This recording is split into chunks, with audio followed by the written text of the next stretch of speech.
Talk about your own mistakes first. Principle 3, talk about your own mistakes before criticizing the other person.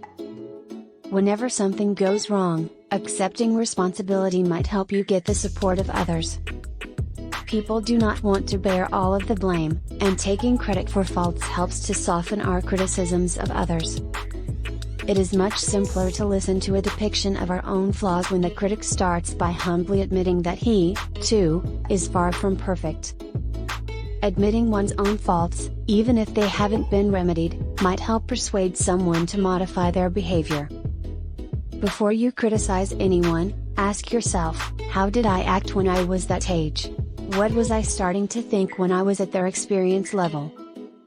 Your compassion wheels will begin to revolve, and you will understand that you have a chance to be an amazing mentor to this individual. Make an effort to be a positive role model.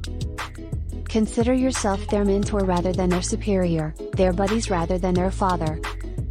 From How to Win Friends and Influence People by Dale Carnegie. Part 4, Be a Leader. Subscribe, like, follow for more.